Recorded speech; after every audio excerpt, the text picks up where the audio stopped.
Welcome to The Table, a podcast where leaders pull up a chair and tell the real story, how they got there and how they stayed there. I'm your host, Jeanette Hernandez. So pull up a seat because this is The Table.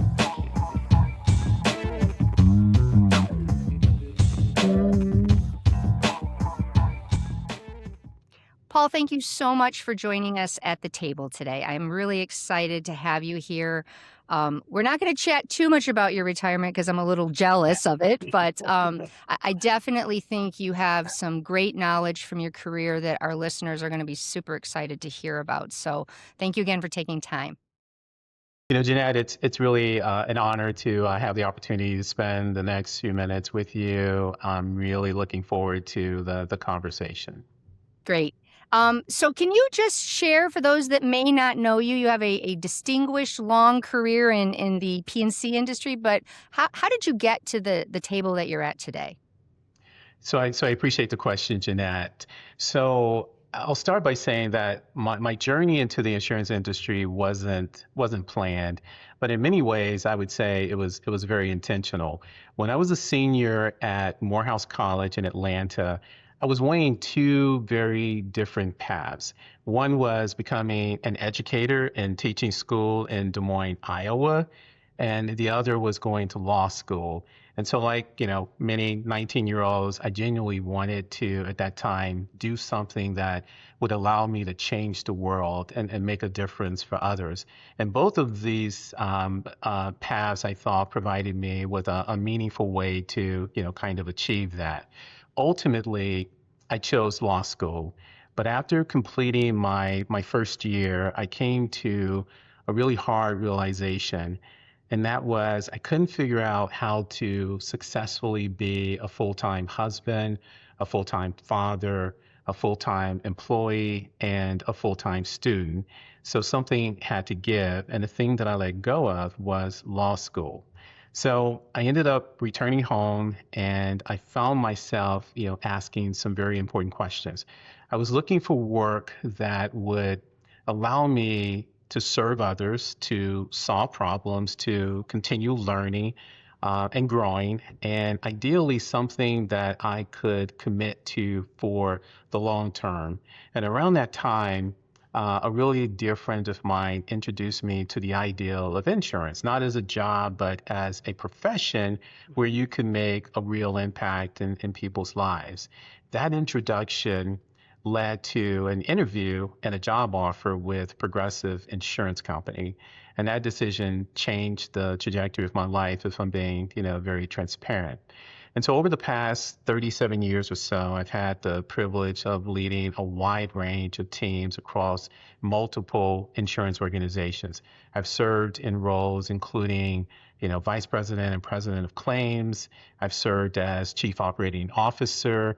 I've served as AVP. I've served as president and CEO of my own third-party administrator, and ultimately as chief claims officer here at AF Group.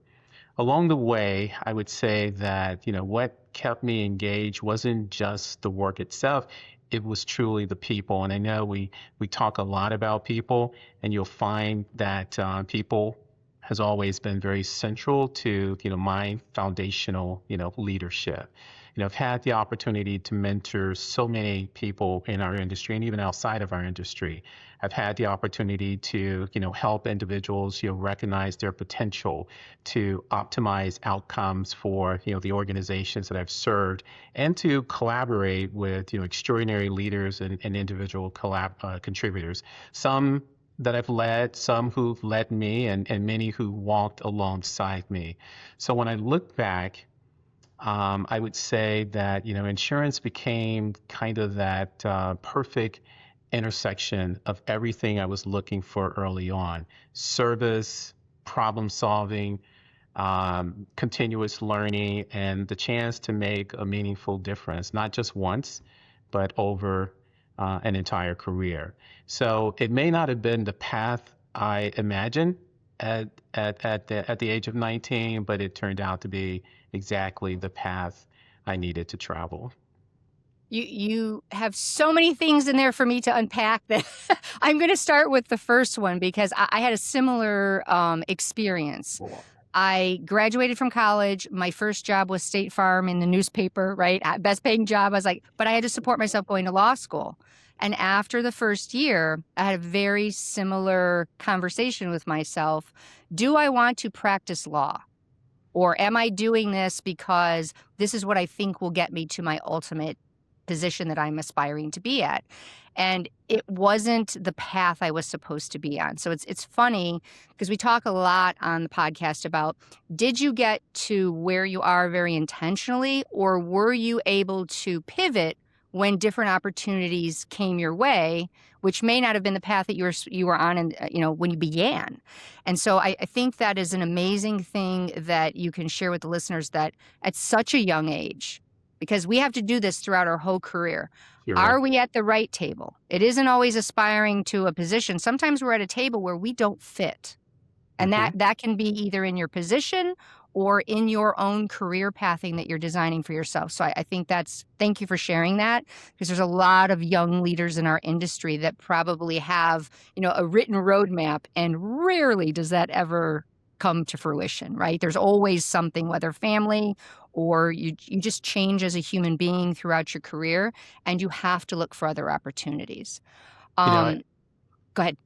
no, no. I was going to say, Jeanette. I mean, your points are so, so well made, and one of the things that, that I try to, encourage those whom I, have, mentoring relationships with, and something that, other thought leaders and I talk about when we, kind of examine our careers. And it's the importance of having the courage to change and pivot. And you kind of noticed that. I think it's important to have an idea about what you want to do, and to have, a plan of action for achieving, that end goal. But it's kind of like, I mean, as you can see in the background here, I have a chess set. I'm actually a nationally ranked chess player, and I love, the game of chess, and in part because chess is I think two parts. It's about strategy, and it's also about psychology. Uh-huh. And I think what some of the valuable lessons I've learned from the game of chess is like understanding that yes, you want to have a focus on what ultimately you want to accomplish, but to understand that life has a way, of throwing, things in your pathway that causes you or creates the need for you to have to pivot. And sometimes that takes courage. So I really appreciate, what you just said about the importance of pivoting, and changing that direction, and sometimes changing that end goal as well. And the other thing that you mentioned that I think is really critical is we are struggling attracting talent, and it's not a job. I remember when I came in, I came in as an auto adjuster, right? Back in the day when you did field investigations, you owned it all. But this is truly a noble profession for whatever, the public views us, because we get lumped in with life insurance and health insurance. But really, everything we do, we're there for our insureds at the time of need. And the more you're in the career, that sense of service that you're talking about, if that's in your DNA, insurance is the opportunity to do that. And you can have the most intellectually stimulating job somewhere in an organization, but it's that service that kept me I've been in it 36 years now, because I felt like I was doing something good in the world. And there's not a whole lot of jobs that you can feel that way. So another amazing point for maybe some of our younger leaders that might be listening. Uh, we were chatting a little bit before we got started, and I was saying I've seen the industry change more in the last 5 years than I have in the last 20. So, are there any things that you can say throughout your, let's just say, leadership versus career, because I'm sure that's evolved over the years? Maybe two or three things that you have used consistently to build great teams and be a servant leader, which you clearly are, that you might want to impart on some of our people listening. Yeah, that's a really great question, Jeanette. I would say that there are probably three leadership practices that I've relied on pretty consistently throughout my career, regardless of my role or the organization that I was a part of. First, I've always strived to create a sense of clarity for my team members. And that translates into, making sure that I'm providing clear expectations, clear priorities, and a clear definition of what success looks like. I think that we can probably all agree that lack of clarity or too much ambiguity can be exhausting for teams. And in this Absolutely. regard, I've also come to learn that, high performing teams don't necessarily struggle because the teams lack talent. They oftentimes struggle because expectations are unclear. And so I spent a lot of time, making sure that people understand why the work matters and helping them to understand what success actually looks like and how their role connects to the broader mission. Because when clarity is missing, people fill the gaps themselves, and that can lead to frustration and obviously misalignment. Right. Secondly, I invest heavily in leadership development. I treat it like a curriculum and not just a conversation. I make sure that I am providing insightful coaching, feedback, encouragement, and real opportunities for my team members to be stretched. And at the same time, I'm also looking to drive accountability. I want my team members to feel challenged and I want them to feel supported. I mean, I've always believed that, when leaders invest in development consistently, people don't just perform better, they stay longer, they take ownership, and ultimately build confidence in themselves. And then the third practice of mine, revolves around data. I would say that I am very deliberate about using data kind of as a flashlight as opposed to a hammer. I think that most of us know that, data can help teams, learn and improve, and it can help in understanding trends that, require attention. And I think that or that when people, see data as a tool instead of a threat, they tend to engage more openly, and this oftentimes, lead to, improved performances and even outcomes. And so by putting these three things together, clarity, development with trust-based accountability, along with the purposeful mining of data, I've been able to create workplace environments with high-performing teams who want to do great work, not because they're forced to, and not just because they're paid to, but because they feel invested in. Hmm. Yeah, that clarity I call connecting the dots, right? Whether you're showing them how, as a team, we hit the bottom line and how we can move that needle, or just showing them, your individual role as part of the team. This is why you matter, and I think that's part of that leadership muscle memory that, at least Mhm. for me, it took me years to get, because you think you're being clear. You think you're articulating goals and how we get there, and then you have a team going, "We don't understand what you're talking about." So you really have to do some reflection on your communication skills when you say, "I had a meeting. Why don't you understand it?"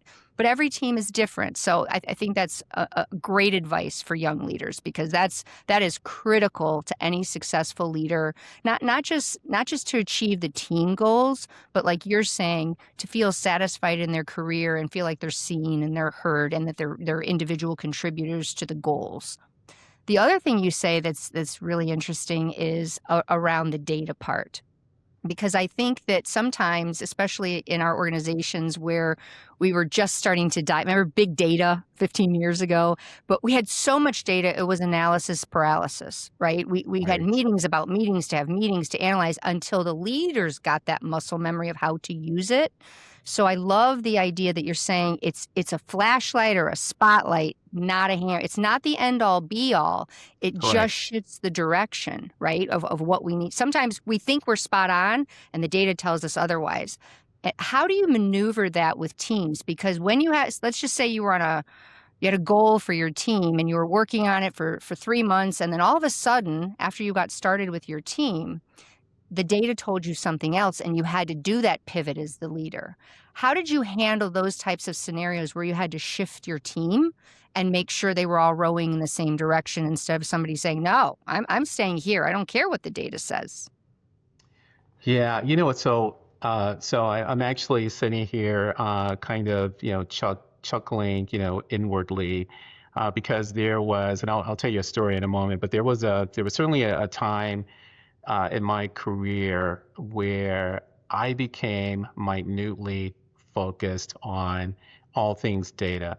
I like to think that that I've had a career where I've led, with from a strategic, lens, and one that obviously incorporates the power of people, and one that certainly helped to build purpose, as well.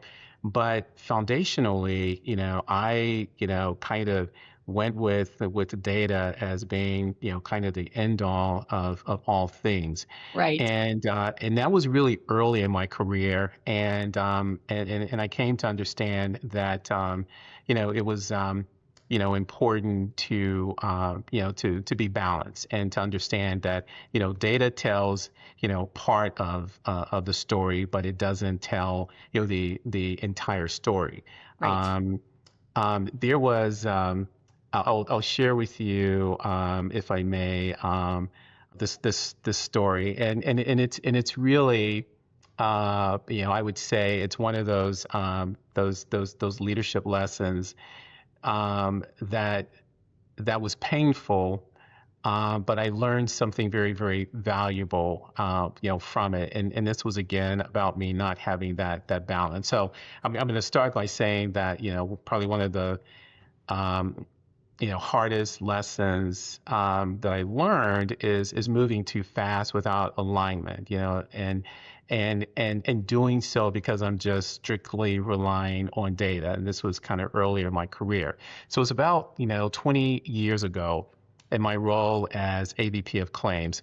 I made a decision to pursue a new claims operating system that at the time felt incredibly, cutting edge. It was built on what was at that time, considered emerging technology, and it was all about, cold fusion.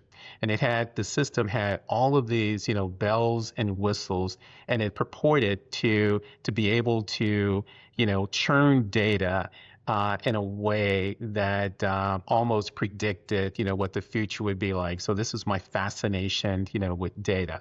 So from a strategic and technical standpoint, from a data standpoint, this operating system looked brilliant.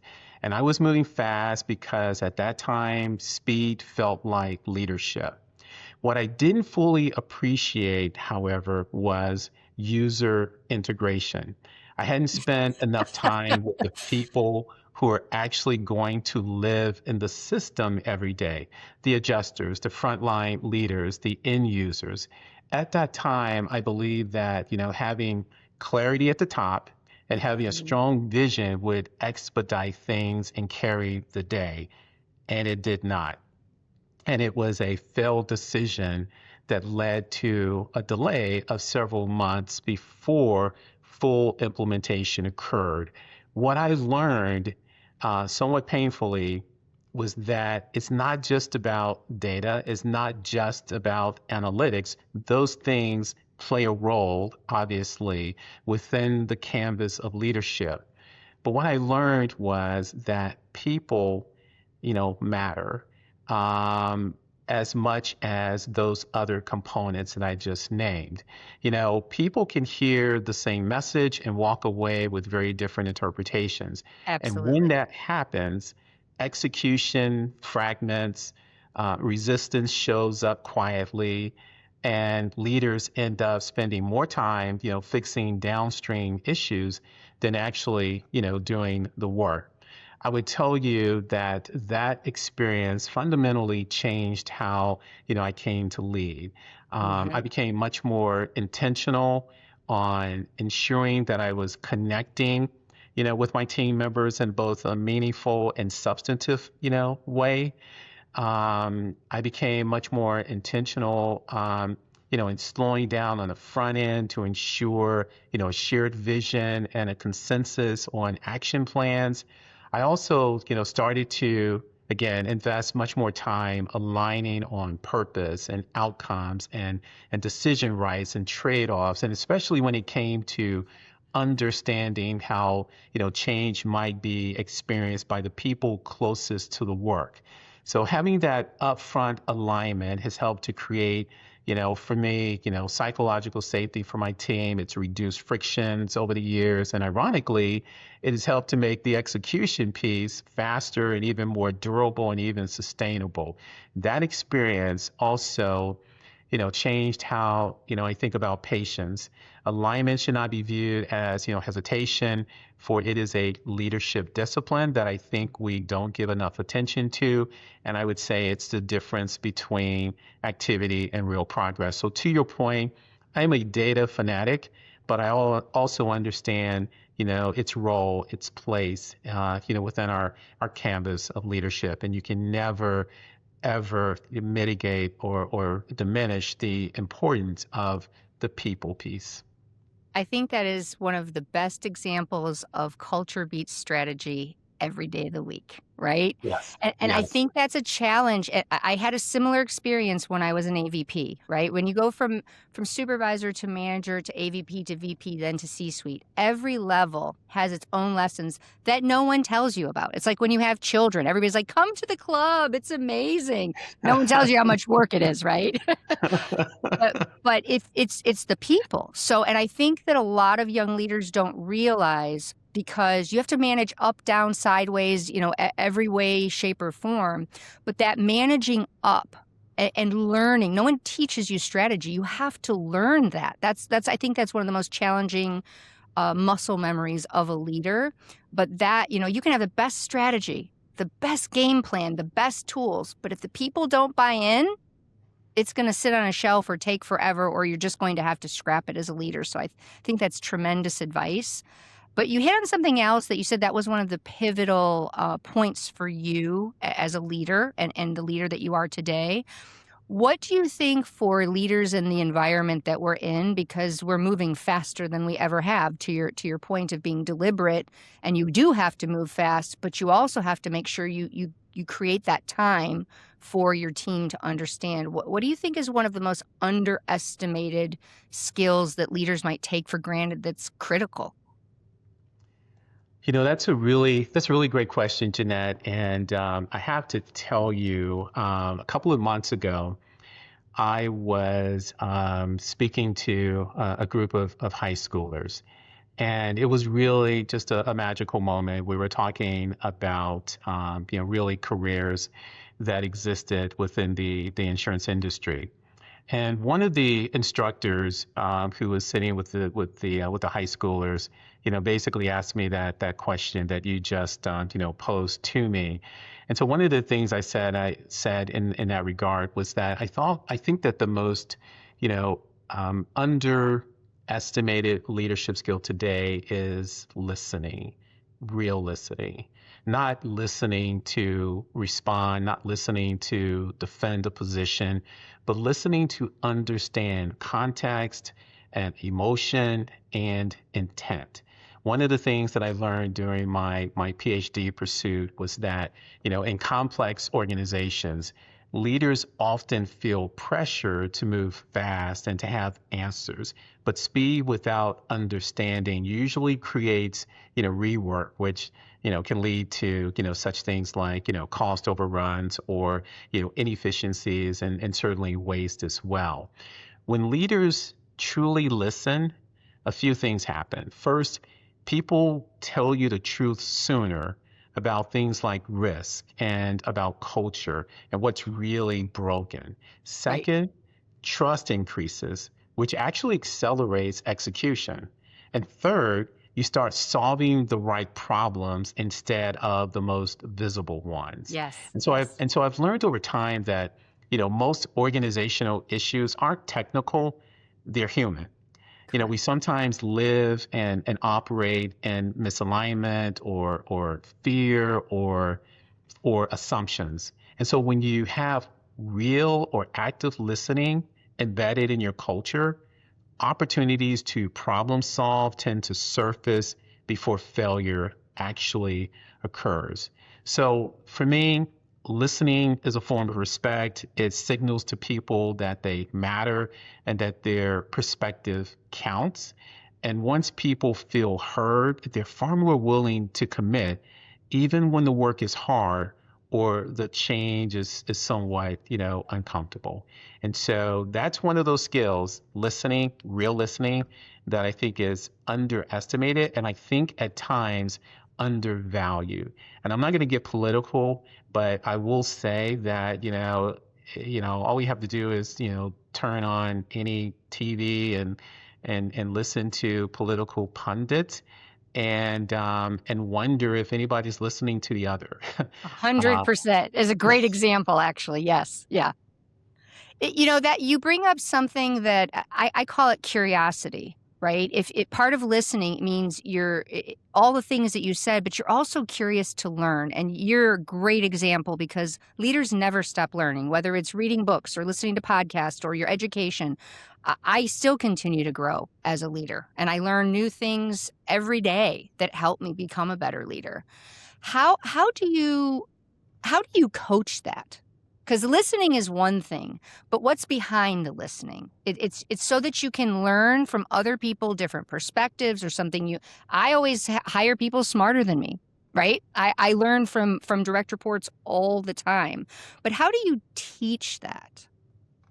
so one of the things that I take a lot of pride in, and one of the things that I say to, my team members, I say to people that I mentor, people that I, coach up to, as well, is that what really starts as being very foundational to developing great listening skills is starting with the understanding that connecting with people in a very meaningful and substantive way allows the best opportunity for you to understand the idiosyncrasies and the Mhm. nuances of that or those individuals.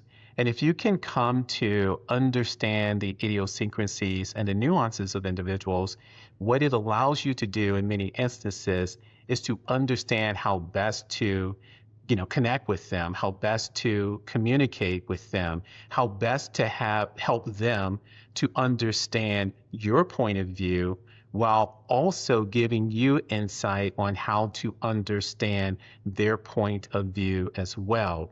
But it has to start with a desire to make, I think, a meaningful and substantive, connection with individuals. That doesn't mean that you have to become, extremely personal with the individual. It doesn't mean that you even have to be best friends with the individual. It is about finding that best mechanism for being able to communicate. If, as a leader, you take the opportunity to connect in that meaningful, substantive way because you're listening to understand, it also creates the opportunity to help motivate people to achieve shared goals. It also helps with getting individuals to understand more clearly what the pathway is to establish goals. And so, from a leadership perspective, um, listening can make life so much easier with regards to understanding how best to create shared visions, how best to motivate people to achieve their dreams, as well as a collective dream or set of goals for your organization. So I don't know if I effectively answered that question or No, not, but you did.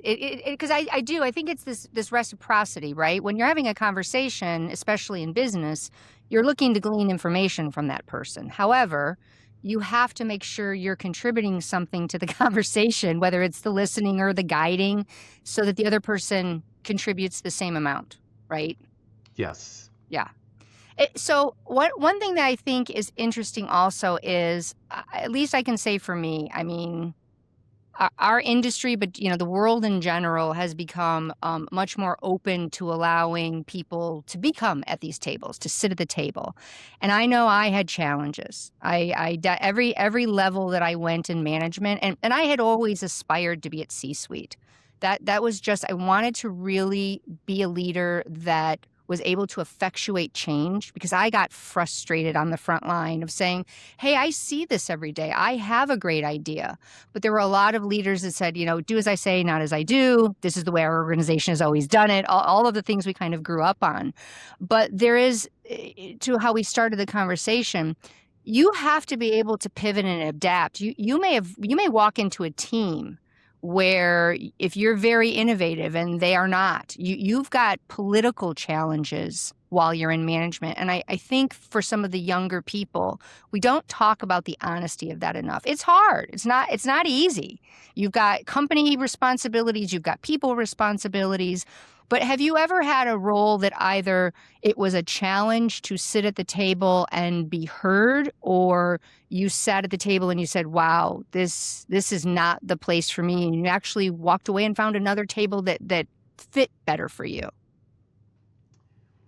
Yeah, that's a really great question, Jeanette. And there's so many examples in my career that I think kind of speaks to the question that you ask. I would say that I would actually say that there isn't necessarily a single moment so much as a realization that kind of crystallized over time, and that really kind of helped to kind of define my leadership style and who I am as a leader.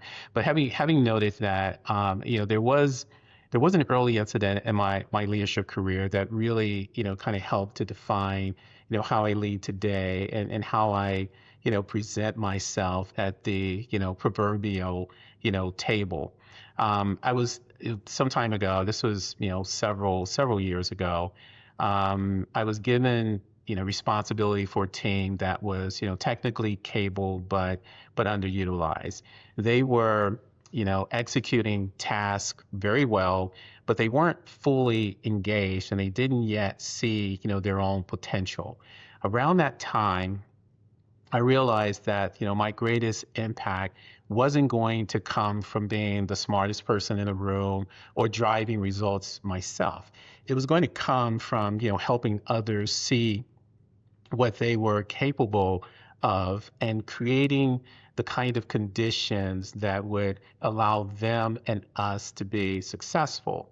And that experience actually, kind of shaped three things about my leadership style. First, I learned that the power of mentorship is phenomenal. When you invest time in people, you really listen, you challenge them, you advocate for their growth. You don't just improve performance, you change trajectories. And Hmm. watching people step into confidence and capabilities became one of the most meaningful parts of my career. I'm going to relate this to the table in a moment. Secondly, it reinforced for me that results matter, Hmm. but how do you achieve them matter just as much. Right. So I've always enjoyed, the opportunities to optimize outcomes for the organizations I've served. But I learned that, sustainable results come from, engaged, empowered teams, and not just, pressure alone. And then third, it made me, commit to continuous learning, something you and I talked about earlier. I realized that if I wanted to be a valuable asset to all stakeholders, employees, customers, executives, boards, I had to keep developing myself. That Hmm. mindset, eventually led me to, some of the formal studies and ongoing, self-reflections, that reside with me today. Later, when I came across, my two of my favorite leadership authors of all times, Coos and Pusner, and I came across the Leadership Challenge, which speaks to the five best practices of exemplary leadership, which would include modeling the way, inspiring a shared vision, challenging the process, enabling others to act, and encouraging the heart. That resonated with me in a very deep kind of way because I realized I had been leaning into those practices without really having a language for them. And that Hmm. framework kind of helped me become more intentional about how, I lead. So that moment and, the many experiences that followed, defined my leadership style as one kind of rooted in people, purpose, and performance, helping others grow, delivering meaningful results, and never stopping. My own learning became the foundations throughout my career. And so when I found myself either invited to these proverbial tables or promoted to a level that required me to be a part of these proverbial tables, I sometimes joined these tables with a little bit of hesitancy, questioning whether or not I belonged at the table, and Hmm. or in the sense of whether or not, I was capable of, contributing in a way that truly mattered. And so taking the opportunity to kind of, again, we kind of reflect back on lessons that helped to crystallize my leadership, style, um, allowed me to understand that connecting with those leaders who were sitting around that table, those other thought leaders, and looking to challenge and encourage them in a way that they look to challenge and encourage others so that we could find, common pathways to, solve problems that we were required to solve at our level, made all the difference in the world. Connecting, Hmm. still looking to collaborate and to have, discourses, where we weren't necessarily all in agreement, but, found ways to find, common ground in order to move forward. So those were, some of those lessons I talked about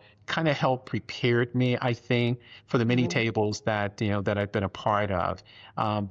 But I needed to go into those rooms, believing that I could contribute and add to the quality of the thought leaders who were in that room. And once I was able to kind of get over the mystique of, questioning whether or not I belong and could contribute, I just started trying to contribute Right, right, exactly. and encourage and challenge and be encouraged and challenged back. And so I can't say honestly that I've been, in a room or at a table and walked away. Now that may happen in the near future because I'm about to embark, on another career as an educator. It's new to me. And I might find myself like a fish out of water. And Right. but in those instances, I'll hopefully be able to kind of rely on, some of the learnings that I've been a part of, during my career, in this industry. That's you have articulated in a way, honestly, I have not heard yet that I think especially young leaders, but I still read leadership books. I have 50 of them sitting on my shelf because for me, it's a way to get different perspectives about leadership. And it allows me to, the saying is, if you can't manage yourself, you can't manage other people, right? And I've evolved as a person. But I think what you're saying is when you are going into a new position, you really have to know what your foundation is before you can even understand how you can contribute or collaborate. And if you don't have that, that would be a great starting point leaving this podcast. Make sure that you study enough to find out who you want to be as a leader because otherwise you're not showing up with whatever your authentic self is. You're trying to adapt. And I've seen a lot of leaders do that. They come in and they have this amazing skill set that they were hired for, but because they want to fit in, they adapt, which essentially diminishes some of the things they could contribute. And you're saying the absolute opposite. I think it's terrific. Yeah, I so appreciate that, Jeanette, and you used a word that really resonates with me, and that is, authenticity. Um, whenever, over the course of, 37 years or so, having had the opportunity to interview and to have had the opportunity to interview so many people as well, one of the things that I've remained true to is my authenticity, because I never wanted an organization or the hiring manager to hire someone other than who I was and what I was presenting myself to be. So I've always preached the importance of being authentic and giving individuals the opportunity to make that decision as to whether or not that's the kind of authenticity that they desire or not. But realness is important. Integrity and honesty are important leadership qualities that any leader can benefit regardless of the industry that he or she might be a part of. So I really appreciate what you've had to say about the importance of authenticity. It gets Authenticity, yes. lost far too often, I think, by the noise that we found ourselves surrounded by at times. Yes. What we think we should be, what others want us to be, and there's a core to who we are that we just can't, especially when you're some of the situations you're talking about when you're in a difficult part of your career where things aren't working. If you don't stay true to yourself, it's like taking somebody else's strategy. People are always like, "Oh, someone took your," I'm like, "But they can't execute it. It's not their DNA. That was my DNA." Right. Well, you talk about moving on to a new career, which I think is incredibly exciting, but you're still going to be in the industry with WRMC, which is a new organization which is trying to attract new talent. Is there? And I think that's again a great leader because few people are leaders in one aspect. You're a leader in other areas of your life, whether it's coaching or continuing education or reach outs like you're doing to younger people. Why did you choose, since you're going into education, to still leave one foot in our industry? Well, well, I so appreciate, I appreciate the question, and I have to tell you that I really, one, feel very fortunate to have been presented with the opportunity to be one of the founding members of, WRMC. And this, and I don't know that many people know the story, but it was 2 years ago at the NIA convention in New Orleans that a group of us got together after dinner. We found ourselves actually in the lobby of a hotel, and it was right around midnight.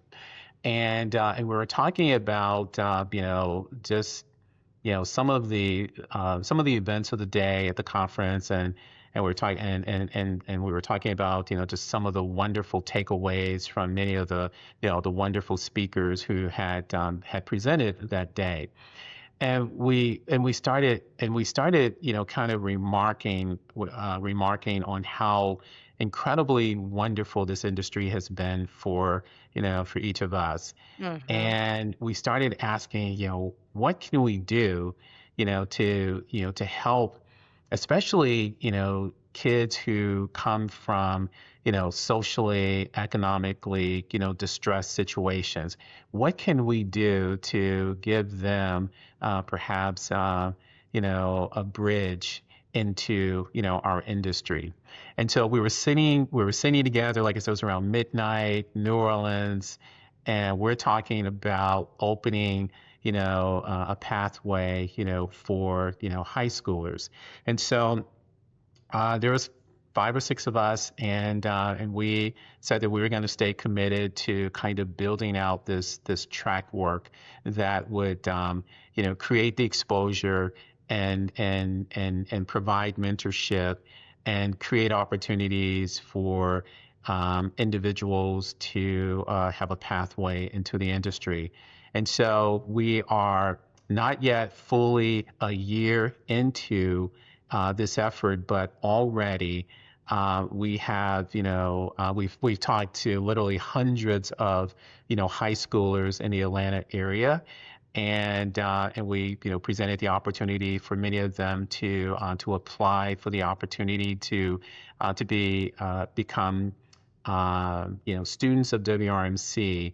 and our inaugural class now totals right at 50, kids, That's and amazing. the excitement is palpable.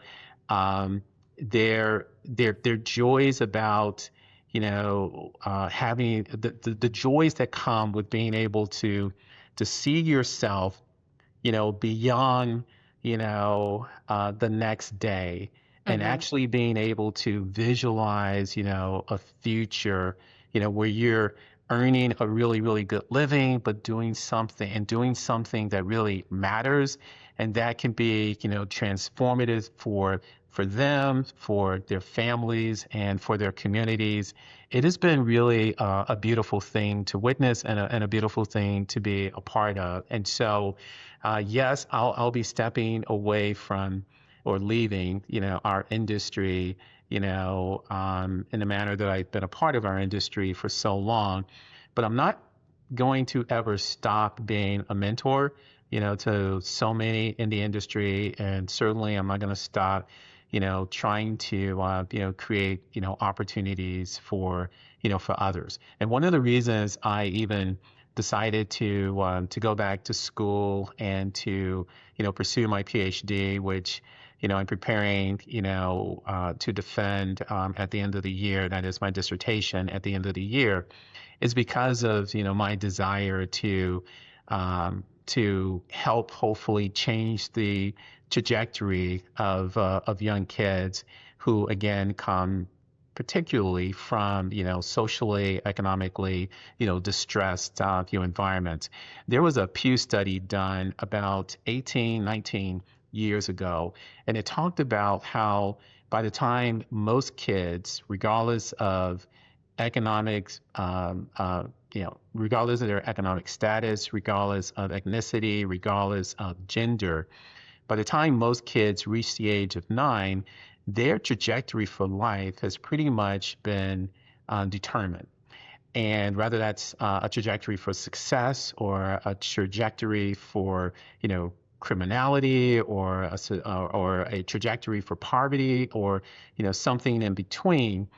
Um, with that thought in mind, I've always thought, what if, I had a platform, or I had the opportunity to maybe connect with these kids long before they reach that age, and potentially change the trajectory and maybe angle it towards a trajectory of success. And then for those kids who are way beyond the age of 9, is there an opportunity where a course correction might be necessary for me to apply some of the learnings from my career, to make a difference for them, as well. So WRMC is so dear to my heart. It's so dear to, the founding members.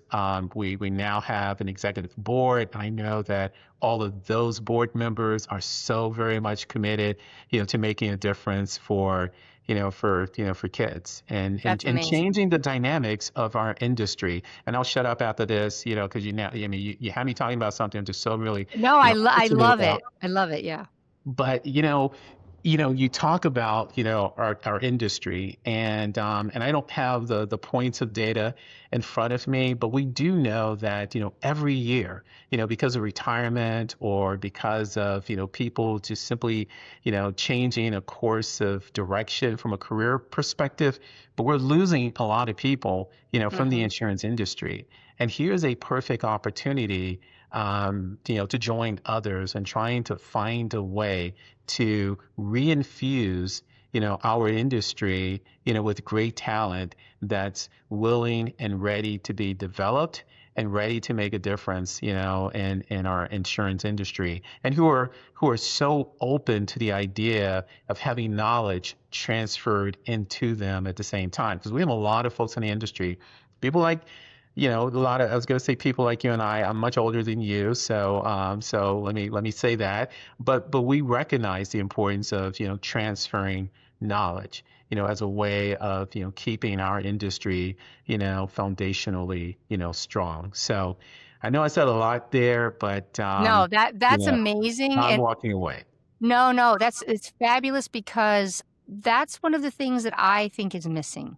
Is I rolled up my sleeves alongside many, many leaders who are in all types of positions in our industry, but we put in our blood, sweat, and tears to actually make the industry better.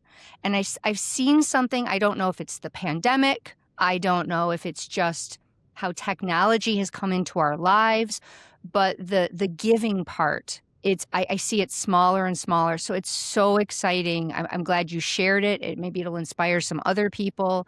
I know there are, like NAIA, there's so many industry organizations that are getting together, like-minded individuals who want to serve the industry. Not just, hey, what can I go to a conference and learn to make myself better? It's truly when we leave, whatever stage of the career that we are in, how are we going to leave it where it's sustainable? Because if we don't continue to have that participation like you're talking about and building for the next gen, there won't be one, or it's going to Right. look very, very different. It's actually scary where we are right now. So that's amazing, and hats off to the board and everyone who had the idea. And I wish you guys all the success. I will definitely keep my eye on you. And perhaps I we can so get some other appreciate it. board members on to chat about it as it grows. Oh, that would be so very wonderful, and I so very much appreciate your words, Jeanette. Thank you. Well, thank you for your time today. It's just been a great conversation. I know our listeners will glean a lot of lessons out of what you've shared, and I just wish you all the success in your next endeavor. I so appreciate this, Jeanette. I have to tell you, I didn't know exactly what to expect. I've certainly seen many of your podcast, and so I've certainly been engaged by all of them. Hopefully, this will prove to be engaging for some as well. But this was really a thrill for me. It was an honor to be asked to be a part of Oh, your thank you. podcast as well. And I cannot think of a better way, I guess, to kind of exit, you Yes, I know, love it. our industry by being a part of your podcast. So thank you very much for having me, Jeanette. We This has been we great. have something that will remain here long after you. It's part of your legacy that you're leaving. Well, you're very kind. Well, thank Terrific. you, Jeanette, and obviously all the best to you as well. Thank you. Take care. Thanks for listening to The Table. If you like this episode, please follow us and subscribe so that others can find us. Until next time, go out and find a seat at your table.